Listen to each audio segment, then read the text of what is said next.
네, 안녕하십니까? 부동산 학교론 이영방입니다. 기본이론 과정을 시작하는데요.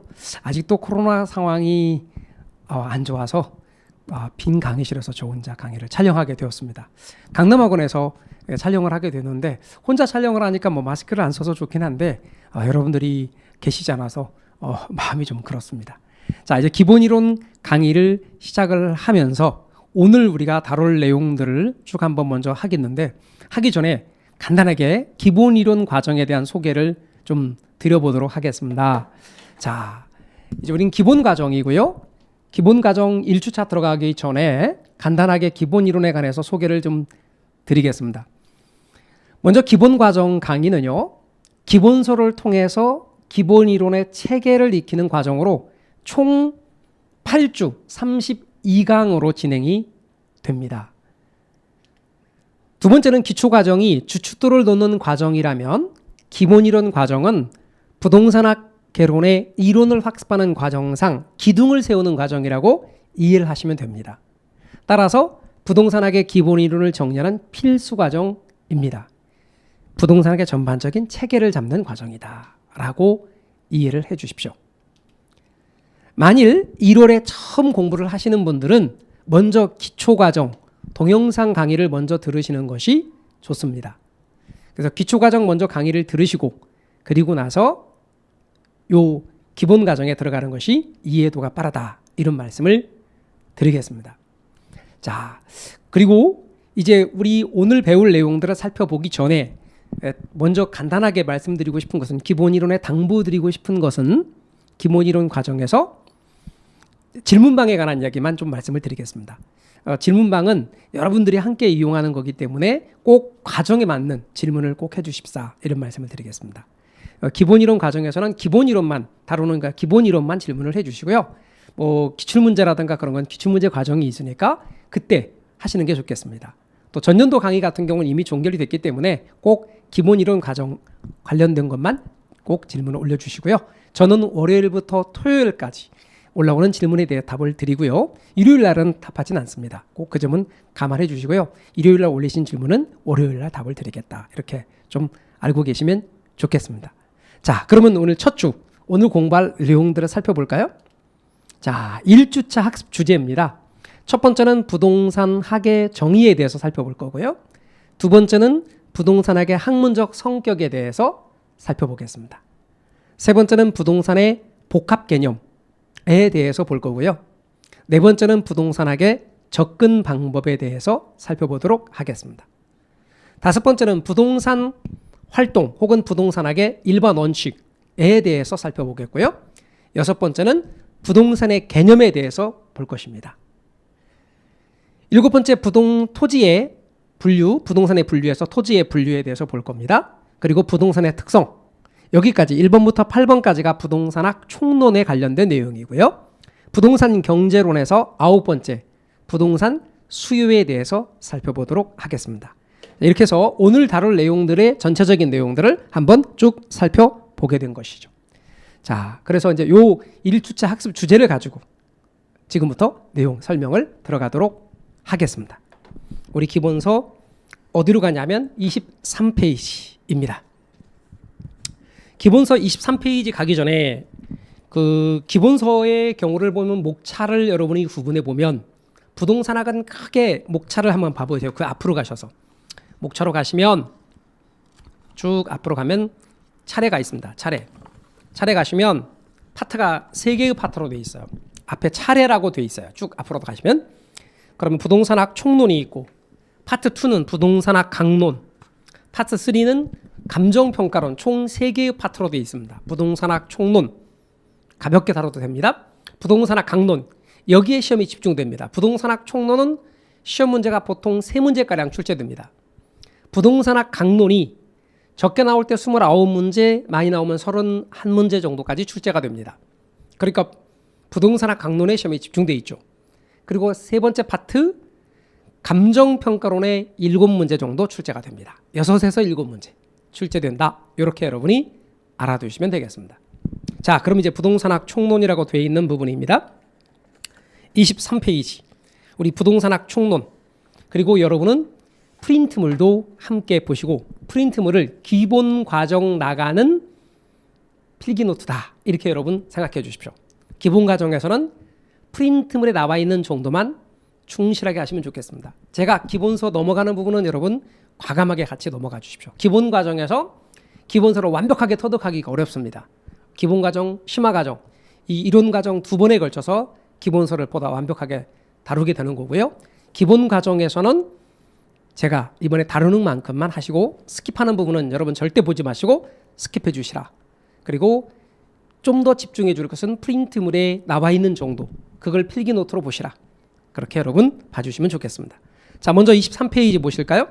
23페이지를 보시면 부동산학의 정의입니다. 부동산학의 정의가 나와 있는데 김용진 교수님의 정의, 조주현 교수님의 정의, 안정훈 교수님의 정의가 있습니다. 물론 이거 셋 다 시험에 나온 적은 있어요. 한 번씩. 그러나 그걸 암기할 필요는 없습니다.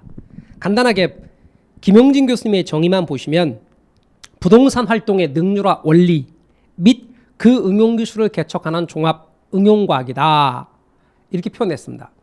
이 말 속에 부동산학의 학문적 성격이 담아져 있습니다. 부동산 활동의 능률화 원리 및 그 응용 기술을 개척하는 종합 응용과학이다. 이 말 속에 부동산학의 학문적 성격과 관련되어 있는 기본적인 내용들이 들어가 있다. 그 말입니다. 첫 번째, 부동산학은 부동산학의 학문적 성격입니다. 여러분 24페이지로 잠깐 넘어가 볼까요? 자, 24페이지로 넘어가 보십시오. 넘어가 보시면 부동산학의 학문적 성격이 나와 있습니다. 부동산학은 사회과학이다, 자연과학이다. 자연과학이 아니고 사회과학이다. 부동산학은 사회과학입니다. 두 번째, 부동산학은 순수과학이다, 응용과학이다. 부동산학은 순수과학이 아니라 응용과학이다. 세 번째, 부동산학은 경험에 입각한 경험과학이다. 네 번째, 부동산학은 여러 학문들의 연구 결과를 종합한 종합과학이다. 자, 네 가지 얘기했네요. 기초과정에서는 세 가지만 제가 얘기했죠. 우리 책엔 6가지로 쭉 나와 있지만 이 네 가지가 좀 중요합니다. 첫 번째, 부동산학은 자연과학 아니고 사회과학이다. 부동산학은 순수과학 아니고 응용과학이다. 부동산학은 경험에 입각한 경험과학이다. 부동산학은 여러 학문들을 종합한 종합과학이다. 이렇게 가볍게 여러분 알아두시면 좋겠습니다. 자, 그 다음 이제 우리는 25페이지로 넘어가셔서 복합 개념에 대해서 이야기를 해보도록 하겠습니다. 복합 개념입니다. 25페이지. 복합 개념입니다. 여러분, 부동산학에서 나오는 복합이라는 이 말은, 이 단어는 여러분은 어떻게 이해하시면 되냐면 함께라는 개념으로 이해해 주십시오. 함께. 복합은 함께라고 생각해 주십시오. 그럼 복합 개념은 뭔데요? 다음과 같이 세 가지. 법, 경, 기. 법, 경, 기 세 가지.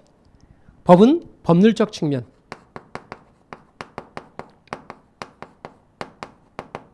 경은 경제적 측면. 기는 기술적 측면. 이 세 가지 측면을 함께 고려하는 것. 이것을 우리는 뭐라고 하냐면 복합개념이다. 이렇게 말해요. 법경기 이렇게 세 가지입니다. 근데 법경기가 항상 법이 제일 먼저 나와야 되는 건 아닙니다. 순서는 상관없어요. 근데 법경기라고 부르는 게 제일 편하대요. 사람들한테 물어봤어요. 어느 게 제일 편하냐니까 법경기, 기법, 기경법 이상하고요. 경법기 이것도 이상하고요. 법경기가 제일 편하다고 하더라고요. 그래서 법경기 이렇게 나열을 한 거예요. 법률적 측면이라고 하는 것은 여러분 아시다시피 어떤 법적인 측면 말하는 거예요. 토지 이용 규제와 같은 공법적인 측면이나 소유권 관계와 같은 사법적인 측면이나 이런 법률적인 측면을 말하는 거예요. 경제적 측면은 경기 변동이라든가 부동산의 가격이라든가 이런 것을 가리키는 거죠. 경제적 측면. 기술적 측면이라고 하는 것은 어떤 물리적인 측면을 가리키는 것이에요. 그래서 어떤 자재를 사용했는지 위치가 어떤지 이런 것들을 따지는 것이에요. 그것이 기술적 측면이거든요. 그런데 법률적 측면과 경제적 측면 이 두 가지를 우리는 법률적 측면과 경제적 측면 이 두 가지를 합해 이 두 가지는 눈에 보여요, 안 보여요? 안 보이죠. 그러면 유형입니까, 무형입니까? 무형이죠. 따라서 는 무형적 측면이죠. 그리고 기술적 측면은 눈에 보이는 거죠. 어떤 자재인지, 어떤 위치인지, 어떤 모양을 갖고 있는지 이런 걸 따지는 것은 요거는 유형적 측면이죠. 그래서 유무형의 법경기를 함께 고려하는 것, 이것을 우리는 뭐라고 한다? 복합개념이다. 이렇게 말하죠. 그런데 사람들은 이 법경기 세 가지 중에서 어떤 걸 제일 중요시 여기느냐? 경제적 측면을 제일 중요시 여기는 경향이 있습니다. 그러다 보니 우리는 법률적 측면과 기술적 측면을 먼저 파악하고 이것을 기초로 경제적 측면을 파악하는 경우가 많다. 그래서 여러분 복합개념, 앞으로 복합은 우리말로 함께 이렇게 여러분이 이해를 해주시면 좋겠습니다. 그래서 복합개념이라는 말이 25쪽에 나와 있습니다. 넘어가 볼까요? 27페이지로 건너가 봅시다. 자, 27페이지로 점프하기 전에 살짝 26페이지 살짝 보시면 부동산학의 연구 대상이라 해서 부동산 현상과 부동산 활동, 이것을 부동산학의 연구 대상이라고 가볍게 그냥 알아두십시오. 자, 부동산학의 연구 대상은 부동산 현상과 부동산 활동이라는 게 있다. 요 정도. 부동산 현상, 부동산 활동, 요것에 관한 구체적으로 이제 더 자세히 우리 심화 과정에 들어가면 이야기할 건데 지금은 넘어가세요. 그냥 부동산 활동 제목만, 부동산 활동과 현상, 요게 이제 부동산학의 연구 대상이다. 이렇게만. 자, 그다음에 이제 부동산학의 접근 방법으로 건너갈 겁니다. 27쪽. 부동산학의 접근 방법 세 가지. 27쪽. 에듀윌 유료 회원만의 라이브 클래스. 두 번째 시간 보겠습니다. 이제는 이제 머리 한번 세고 갑니다. 자, 정신 차리시고 이번에 합격 진도 나갑시다. 누구세요? 전 애들 교수인데요. 제가 늘 가까이 있으니까 이번엔 합격. 집에서도 학원처럼 공부하는 혜택. 오직 에듀윌 유료 회원에게만. 에듀윌. 우와, 진짜 가까이 계시네.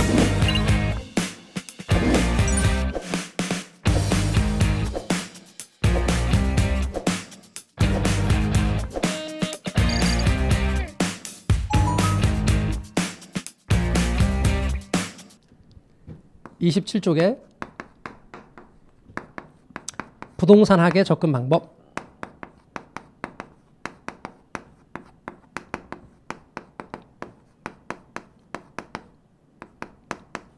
이 부동산학의 접근 방법은 가장 먼저 김영진 교수님과 아까 우리 부동산학의 정의를 소개했잖아요. 김영진 교수님의 정의. 우리나라의 부동산학을 제일 처음에 도입을 하고 부동산학 발전을 위해 쓰시다 돌아가신 분이 김영진 교수님인데 김영진 교수님과 그 제자들이 택했던 연구 방법. 우리 한국 부동산학을 이렇게 짧은 기간에 빠르게 정착시키는데 기여한 연구 방법. 그게 뭐냐? 그게 종합식 접근 방법입니다.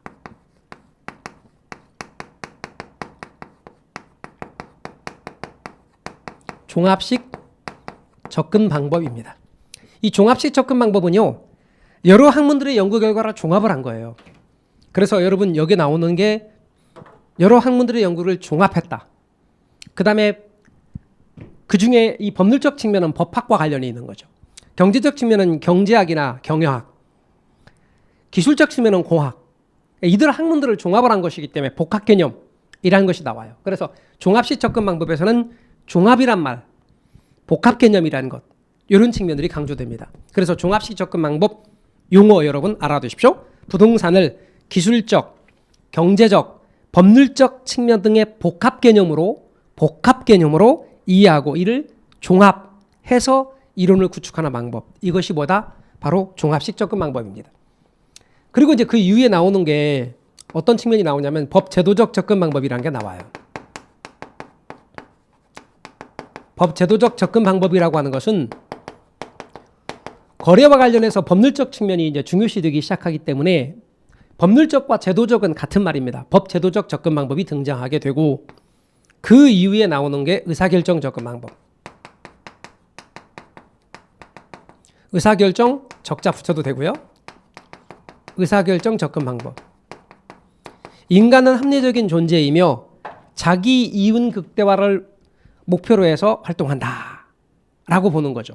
행동한다. 그래서 인간은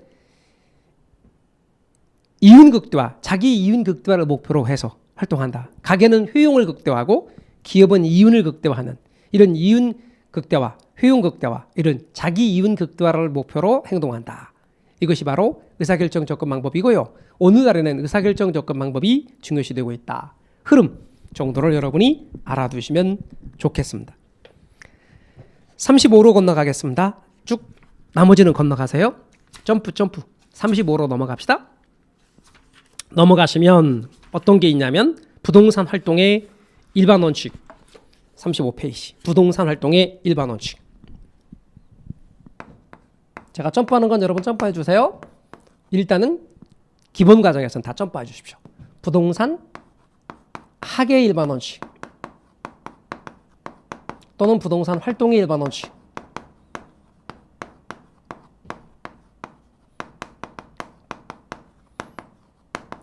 부동산 학의 일반 원칙 또는 부동산 활동의 일반 원칙 어떤 게 있는데요? 세 가지. 그 세 가지는 능, 안, 경입니다. 능, 안, 경. 능이라고 하는 것은 능률성의 원칙을 이야기하는 겁니다. 능이란 능률성의 원칙.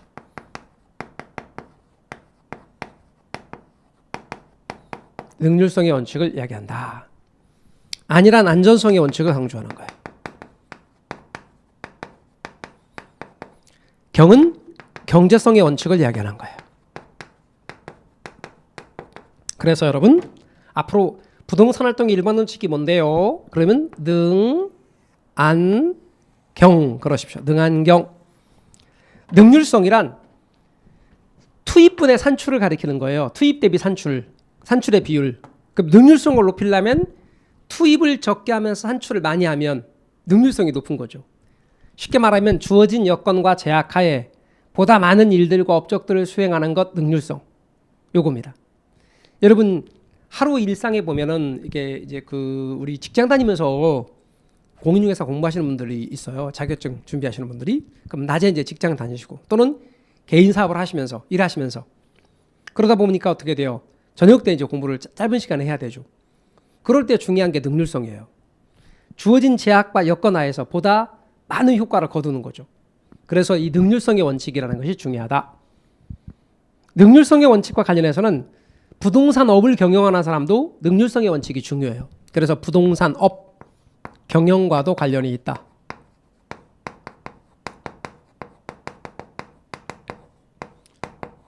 그다음 여러분 김영진 교수님은 부동산 활동이란 부동산에 대한 인간의 활동을 가리키는데 부동산에 대한 인간 활동을 줄여서 부동산 활동이라 하는데 크게 부동산 활동을 둘로 구분할 수 있어요.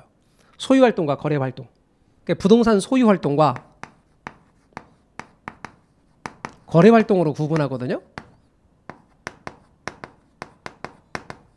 그러면 이 소유 활동과 거래 활동을 중에서 소유 활동을 능률화하기 위해서는 무슨 원칙이 지켜져야 되고 거래 활동을 능률화하기 위해서는 무슨 원칙이 지켜져야 되느냐 그런 거예요. 소유 활동을 능률화하기 위해서는 최유효 이용의 원칙이 지켜져야 된다는 거예요.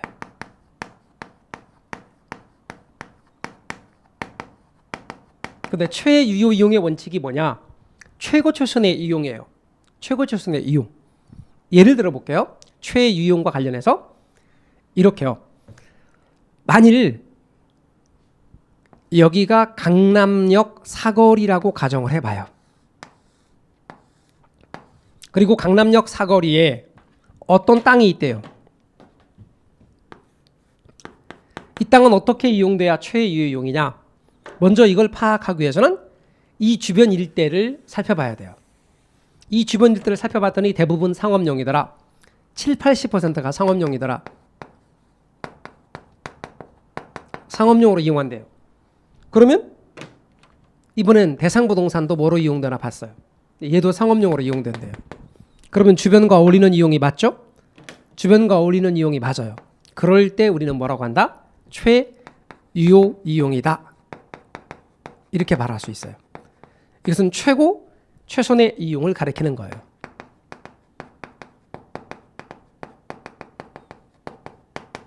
주변과 어울리는 이용이죠. 그러면 소유 활동을 능률학에서는 최고 최선의 이용을 해야 된다 그런 얘기예요. 최고 최선의 이용. 그래서 내가 이 땅을 소유하고 있어요. 갑돌이가 이 땅을 소유하고 있어요. 이 땅을 어떻게 이용할 때 최유용이다? 주변과 어울리는 이용. 그럴 때 최유용이에요. 그래서 소유활동을 능률하기 위해서는 최유효이용의 원칙이 지켜져야 된다. 거래활동을 능률하기 위해서는 거래질서 확립. 거래질서 확립의 원칙. 거래질서 확립의 원칙이 지켜져야 된다. 그냥 거래질서가 잘 잡혀야 된다는 거예요. 별거 아니에요. 그래서 소유활동의 능률화와 거래활동의 능률화 이 두 가지를 여러분이 알아두시면 좋겠습니다. 안전성의 원칙으로 가볼까요? 안전성의 원칙이란 거래사고의 안전에 만전을 기해야 된다는 원칙이에요. 거래사고의 안전에 만전을 기해야 한다는 원칙으로서 그러면 안전에 만전을 기하기 위해서는 우리가 따졌던 복합 개념, 법적인 측면에서 문제가 있나 없나 따져봐야 돼요. 법률적 안전성, 경제적 측면에서 따져봐야 돼요. 경제적 안전성, 기술적 측면에서 따져봐야 돼요. 기술적 안전성. 그래서 안전성의 원칙에서는 뭐가 강조되느냐?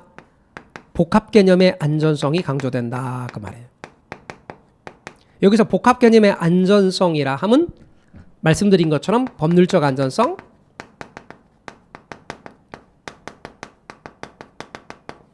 경제적 안전성, 기술적 안전성 이 측면이 강조되는 거죠. 그러다 보니 능률성만을 강조하다 보면 안전성이 소홀히되기 쉬워요. 안전성만 강조하다 보면 능률성이 소홀히되기 쉽죠. 그래서 얘네들이 상충관계를 가지기 쉽더라 그 말이죠. 상호 충돌하는 관계. 예를 들면 여러분 유념할 것이 이런 거죠. 신속과 정확. 우리 시험장에 갔어요. 시험장에 갔었잖아요. 갔으면 시험은 제약하에 시간 제약하에 문제를 푸는 거거든요. 그러다 보니까 어떻게 돼요? 신속하게 풀어야 돼요. 근데 신속하게 풀었는데 다 틀렸어. 그러면 신속이 의미가 없어요. 그래서 여러분 정확하게 풀어야 돼. 정확하게 꼼꼼하고 정확하게. 정확하게 푸느라고 개론을 살펴보고 한 번 더 검토하고 그랬더니 10분 남았습니다. 마무리 정리하세요. 그래서 민법은 집에 와서 풀었어. 그러면 아무런 의미가 없어요. 그죠? 그러니까 정확하게 풀지만 신속하게 풀어야 돼요. 신속과 정확. 코로나 방역과 관련해서도 어때요? 신속해야 돼요. 그리고 안전하게 해야 돼. 안전에 관한 측면. 그러면 우리 백신에 관한 측면도 마찬가지고 코로나 방역에 관한 측면도 마찬가지고 신속에 초점을 줘야 될 것이냐 안전에 보다 초점을 줘야 할 것인가 상충관계를 갖기 쉬워요. 그래서 항상 이 둘의 경우는 조화를 꾀하는 게 중요하죠. 그래서 능률성의 원칙과 안전성의 원칙의 조화 이게 중요하다. 경제성의 원칙이라고 하는 것은 뭐다? 경제 원칙을 강조하는 거예요. 경제 원칙.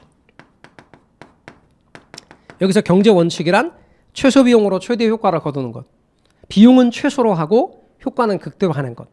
그래서 어떤 분들은 질문하기를 능률성의 원칙과 능률성의 원칙과 경제성의 원칙의 차이가 뭡니까? 이렇게 물어보는 분들이 계시는데 이건 전적으로 돈 얘기예요. 돈 얘기. 그래서 앞으로 돈 얘기, 돈 적게 들이고 어떤 목표를 달성하는 건 경제성의 원칙이다. 아시겠죠? 그래서 능안경 이렇게 딱 여러분 알아두시고 후배 학자들 가운데서 여기다 공정성의 원칙을 집어넣기도 하는데 여러분은 능안경만 잘 알아두시면 되겠습니다. 자, 이제 넘어갈게요. 39페이지로 가보세요. 자, 넘어가시고 39페이지. 아직은 우리가 기출문제를 잘 풀만한 그건 못 돼요. 그래서 제가 기출문제에 관한 측면들은 책에 있는 기출문제가 있긴 해도 아직은 많이 건드리진 않을 거예요. 근데 심화 때는 기출문제에 관한 측면도 많이 언급을 좀 해드립니다만 본격적으로 기출문제 다루는 과정이 5개월 과정이 있으니까 너무 조급하게 생각하지 마시고요. 기출문제로 자꾸 풀고 막 앞서가려고 생각하지 마십시오. 나중에 보면 별로 앞서가지도 못해요. 그러니까 지금은 이론을 이렇게 들어두세요. 잊어버려요. 잊어버리죠. 잊어버리는 게 정상입니다. 그러나 딱 여러분 듣고 우리 프린트에 있는 정도만 딱 보시면 좋겠습니다. 자, 39페이지로 넘어갈게요. 이제 부동산의 개념 및 분류로 갈 겁니다. 녹화된 강의는 나중에 몰아듣게 되더라고요. 라이브 클래스 같은 경우는 학원 스케줄에 맞춰서 꼭 들어야 하니까 공부도 미루지 않게 되고 학원에 가 있는 느낌이 들더라고요. 집에서도 생생한 강의 현장을 느끼고 싶다면 라이브 클래스가 딱인 것 같아요. 부동산의 개념 및 분류에서 먼저는 부동산의 개념 및 분류에서 법 제도적 개념으로 건너가도록 하겠습니다. 자, 부동산의 개념 및 분류라고 되어 있는 부분에서 부동산의 개념입니다. 먼저 이 부동산의 개념은요, 크게 네 수로 구분합니다. 제일 첫 번째는 법 제도적 개념입니다. 법 제도적 개념. 두 번째는 경제적 개념입니다.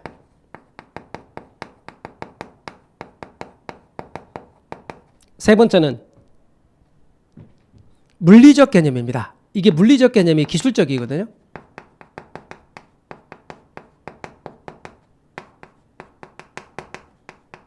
기술적이라는 말이 좀 더 넓은 개념이긴 합니다. 그러면 이제 법경기 아닙니까? 그래 나오는 게 복합 개념이죠.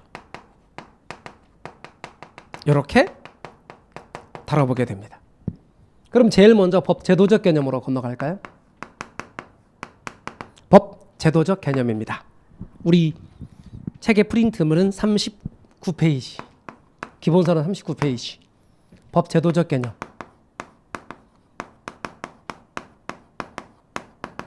기본서 39페이지와 프린트물 같이 보시고요. 법 제도적 개념은 여러분은 법률적 개념으로 이해하시면 되겠습니다.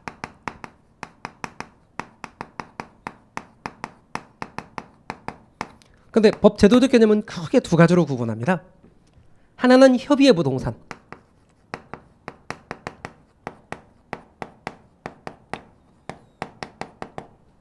또 하나는 광의의 부동산. 협의의 부동산은 부동산을 정의할 때 좁은 의미로 정의하는 거죠. 광의의 부동산은 넓은 의미의 부동산이 되는 거죠. 그런데 협의의 부동산은 민법에서 말하는 부동산을 가리키는 것입니다. 그래서 여기서 협의의 부동산이라 이렇게 말하잖아요. 이 협의의 부동산이란 민법상 부동산을 가리키는 거예요.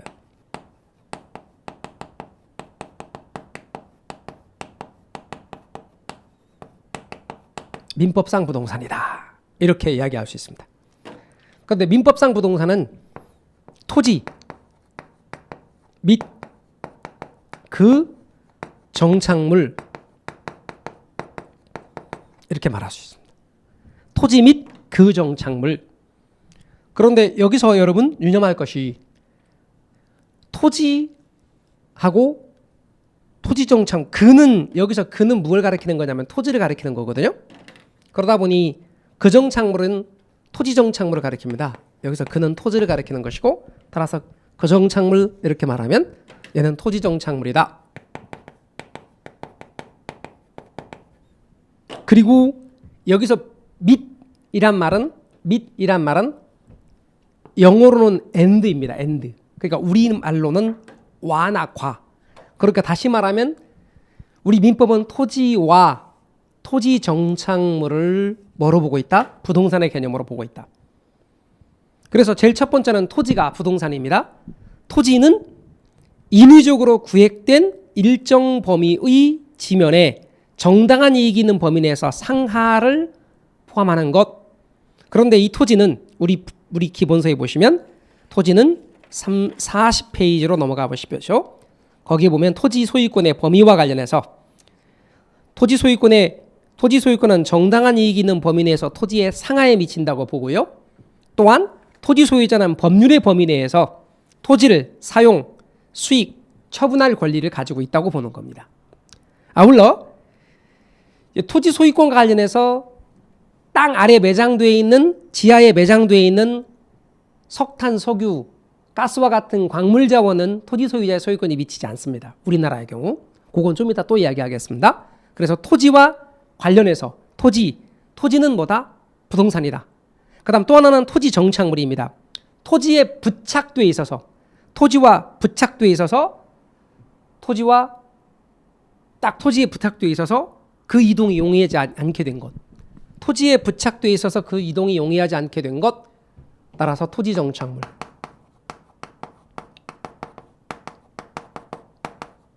토지에 부착되어 있어서 그 이동이 용이하지 않게 된 것. 그런데 토지 정착물은 크게 두 가지로 구분합니다. 토지와 독립된 정착물, 토지에 종속된 정착물. 그러면 토지와 독립된 정착물, 토지로부터 독립된 정착물, 그래서 독립된 정착물이 있고 종속된 정착물이 있습니다. 그래서 토지와 독립된 정착물.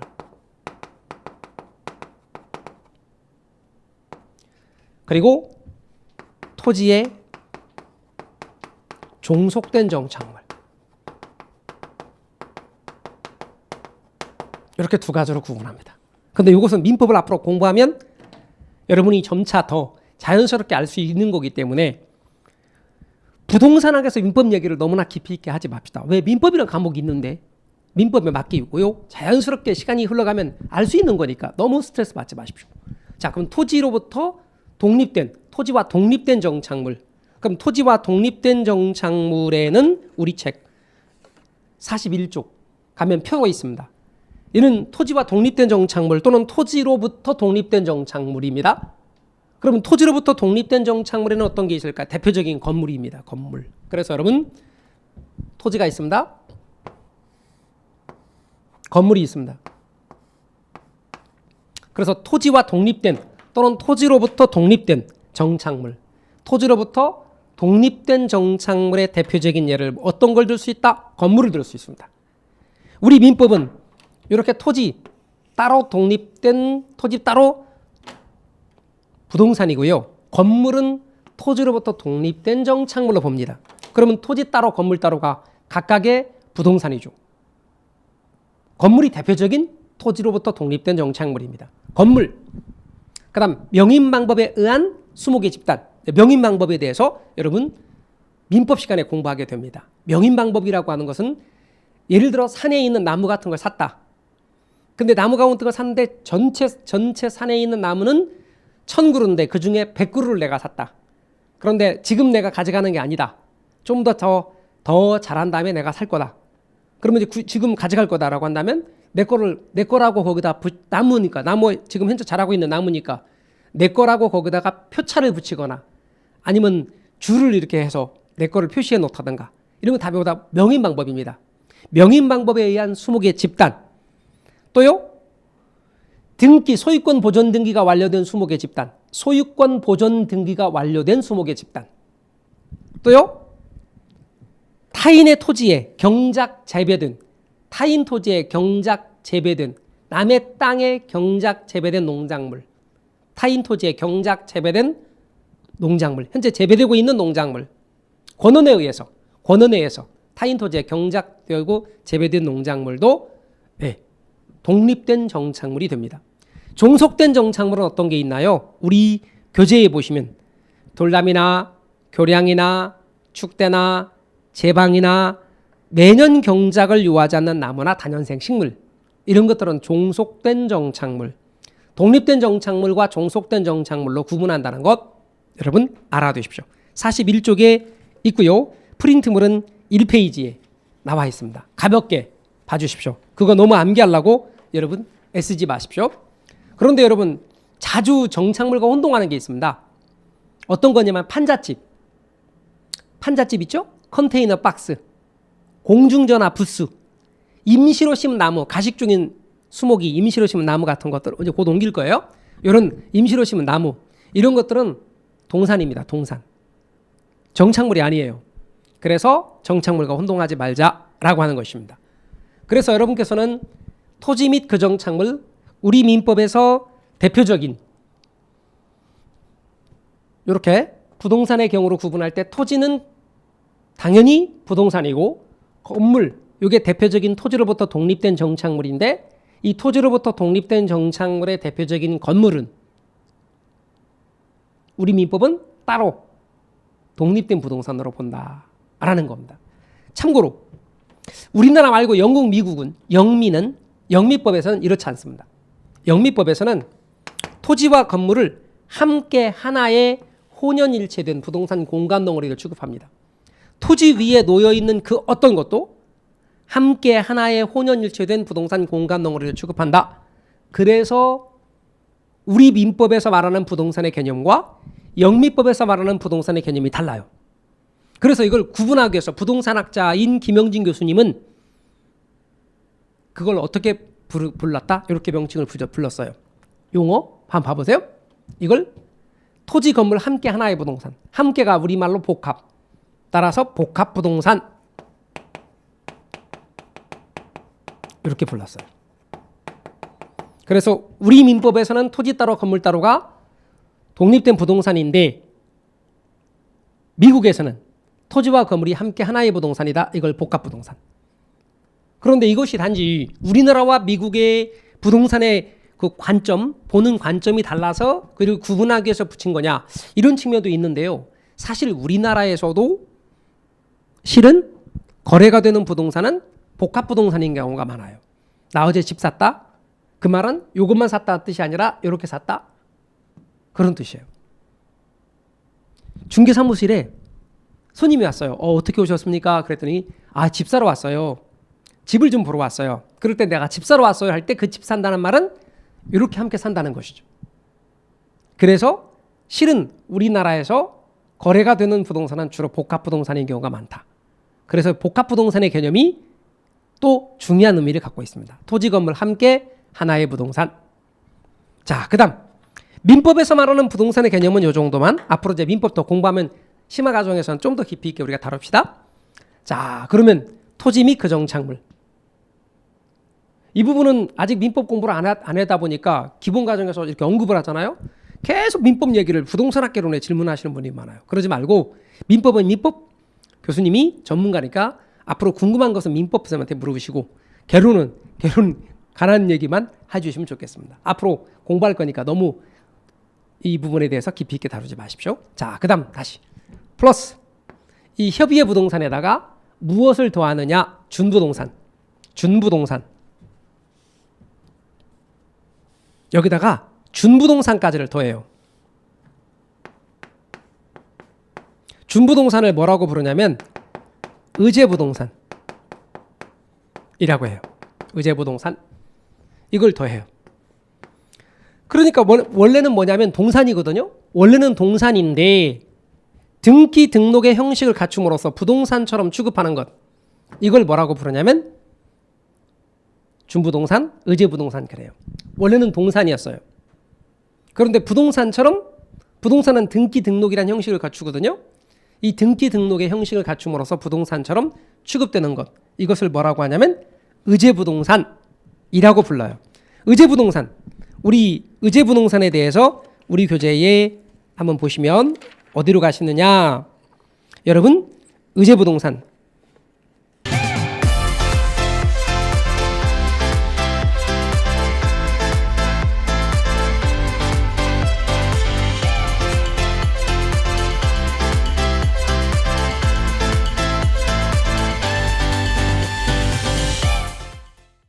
(43페이지) 하단과 한 페이지 넘겨서 44페이지에 가시면 의제부동산에 대해서 나와 있습니다. 준부동산 어떤 것들입니까? 공장재단, 공장에 있는 재산들의 집단, 광업재단, 광산에 관련되어 있는 재산의 집단, 광업재단, 어업권, 선박, 항공기, 자동차, 건설기계. 여러분 건설기계를 중기라고 부른다. 이런 것들은 원래는 동산인데 등기 등록의 형식을 갖추는 거죠. 자동차 또 여러분 어때요? 자동차 동산이잖아요. 그런데 자동차 누구 건가 알고자 하려면 등록증을 봐야 돼요. 자동차 등록증. 선박 등기를 하거든요. 선박 등기부를 봐야 선박주가 누군지 알 수 있어요. 그래서 동산인데 부동산처럼 등기 등록의 형식을 갖추어 취급되는 것. 그럼 동산이 뭔데요? 움직일 동자 나을 산자를 쓰는데 이 나을 산자 하지 말고 재산할 때 산자니까 재산산자로 이해하십시오. 쉽게 동산은 움직일 수 있는 재산이라고 이해하십시오. 그러면 움직일 수 있는 재산인 동산인데 부동산처럼 등기 등록의 형식을 갖춤으로써 부동산에 준하여 취급되는 것. 그걸 뭐라고 부른다? 의제부동산. 준부동산, 그것까지를 더해서 뭐라고 불러요? 광의의 부동산. 그러니까 민법에서 말하는 부동산은 뭐죠? 협의의 부동산. 민법에서 말하는 부동산은 협의의 부동산. 이것만 말해요. 그런데 넓은 의미로 바라보는 부동산은 의제 부동산까지를 더한 거다. 이렇게 되는 겁니다. 자, 그 다음 이제는 우리는 경제적 개념으로 건너가 보도록 하겠습니다. 자, 경제적 개념입니다. 부동산의 개념과 관련해서 경제적 개념을 살펴보려고 합니다.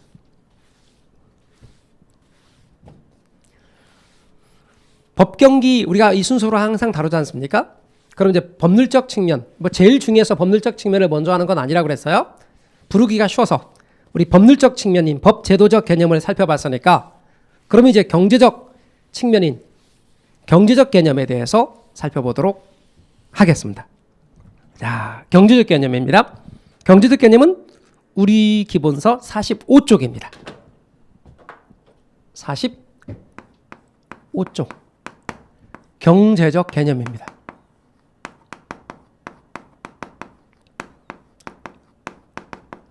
자, 이 경제적 개념에서는요, 제일 첫 번째는 자산이라는 게 나와요. 자산, 두 번째는 자본, 세 번째는 생산 요소,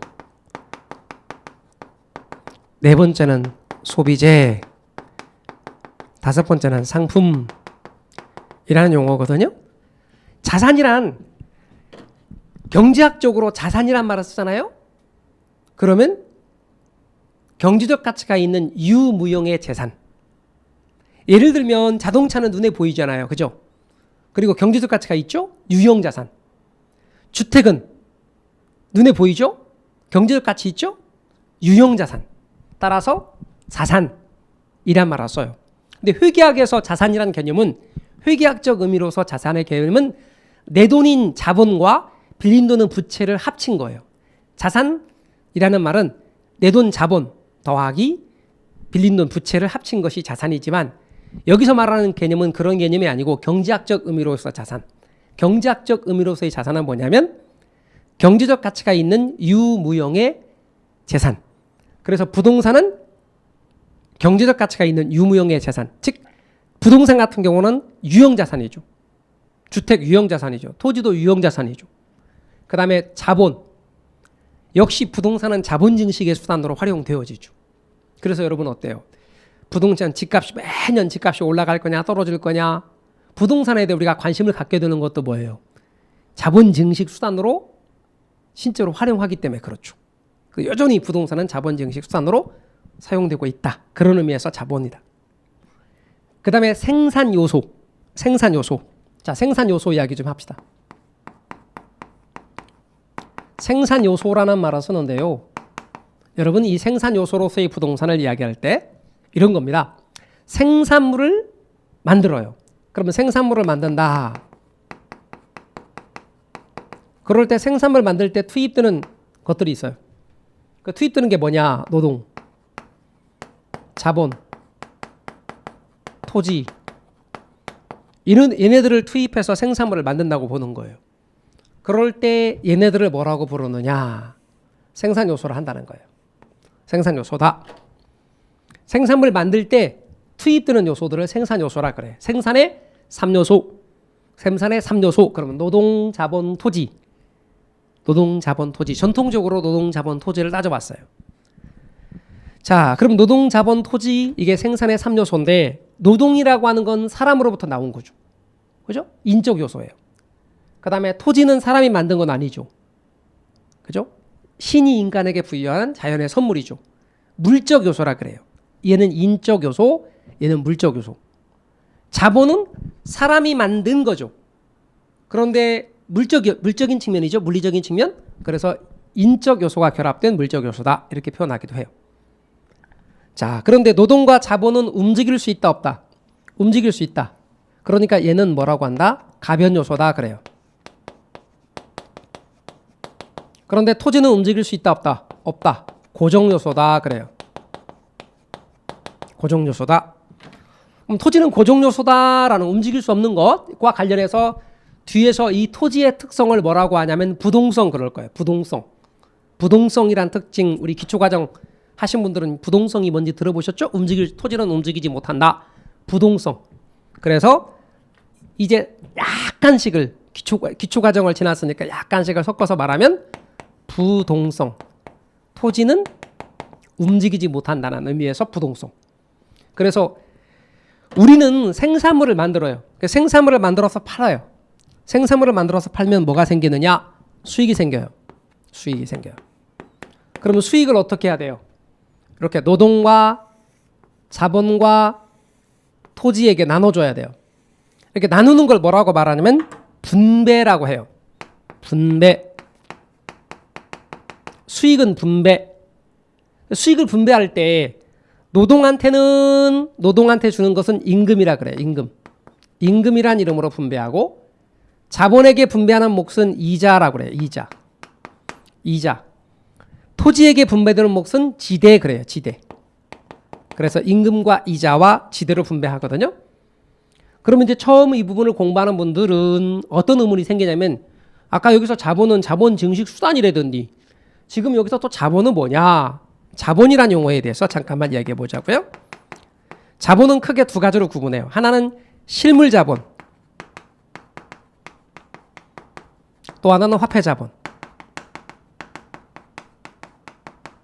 이렇게 구분할 수 있어요. 그러면 실물 자본을 뭐라고 하냐면 실물 자본과 똑같은 말, 요걸 자본재라고 그래. 자본재. 공장, 각종 기계나 도구, 원자재 이런 것들을 실물 자본, 자본재. 그리고 화폐 자본은 뭐냐면 자본금을 말하는 거예요. 자본금. 그래서 사업을 하려는데 사업 미천 이런 것들은 뭐다? 자본금. 자본이 있어야지 할 때 그 자본은 바로 화폐 자본을 가리키는 것이다. 그래서 우리가 여기서 자본이란 말은 이렇게 용어로 사용되는 것이고 주로 여기서 자본이란 말은 위에 있는 실물 자본의 개념으로 주로 많이 쓰이고 있다라고 하는 것 알아두십시오. 그러면 기업가 입장에서 본다면 토지라고 하는 것도 이렇게 자본재 성격을 지닌다라고 알고 계시면 돼요. 그래서 이때 자본재는 다른 말로 말하면 어떤 생산물 만들 때 사용되는 거기 때문에 생산재의 성격을 지닌다라고 알고 계시면 되죠. 자, 그 다음에 우리 소비재 얘기합시다. 소비재라는 말을 하기 위해서 우리 생산물 이야기를 다시 끌어와요. 생산물 할 때 물자가 이렇게 쓰이다 보니까 꼭 생산물을 유용의 물건만으로는 생산물로 알고 계시는 분이 계시는데 생산물을 크게 둘로 구분하면 재화와 서비스로 구분할 수 있어요. 생산물 중에서 눈에 보이는 걸 재화, 눈에 보이지 않는 걸 서비스라고 그러거든요. 그래서 재화와 서비스로 구분하는데 이 재화와 서비스 가운데서 재화는 다시 소비를 목적으로 해서 사용되는 게 소비재, 생산을 목적으로 만들어지는 게 생산재, 이렇게 소비재와 생산재가 있다는 것 알아두십시오. 그러니까 여러분이 쓰시는 일반적으로 집에서 사용하는 것들은 다 소비재예요. TV도 소비재고 집에서 사용하는 소파도 소비재입니다. 근데 우리 학원에 놓여 있는 것들은 다 생산재예요. 생산물 만들기 위해서 쓰여지는 것들, 그러니까 생산재. 그래서 소비재 성격과 생산재 성격이 있는 거예요. 주택은 소비재다. 그런 의미에서 소비재. 근데 생산재란 말은 이 속에 들어가 있는 거죠. 아까 여기서 자본재가 생산재라고 했어요. 소비재 성격과 생산재 성격이 다 있는 거죠. 그 다음에 상품이란 말은 재화나 서비스 중에서 시장에서 거래가 되는 것만을, 재화나 서비스 중에서 시장에서 거래가 되는 것만을 상품이라 그러는 거예요. 상품이란 재화나 서비스 중에서 시장에서 거래가 되는 것만을 말한다. 그러면 여러분 유형의 재화와 무형의 서비스, 가정주부의 가사노동 같은 경우 가사 서비스, 음악가의 연주행위, 의사선생님의 진료행위 다 서비스. 그래서 여러분 뭐 의료 서비스 이렇게 하잖아요. 교육, 교사의 강의, 교육 서비스. 이런 재화나 서비스 중에서 시장에서 거래가 되는 것, 아시다시피 돈 주고 사고 팔고 하는 것들은 다 상품이에요. 그러니까 상품이란 말은 시장에서 거래가 되는 물건이다. 따라서 부동산은 시장에서 사고 팔고 할 수 있는 상품이라는 거죠. 그런 의미에서 경제적 개념 5가지. 자산, 자본, 생산 요소, 소비재, 상품, 이런 것들이 나오면 아, 경제적 개념에 해당된다. 이렇게 이해를 하시면 좋겠습니다. 46페이지 물리적 개념은 우리 쉬었다가 계속해 나가도록 하겠습니다. 쉬었다 하시죠.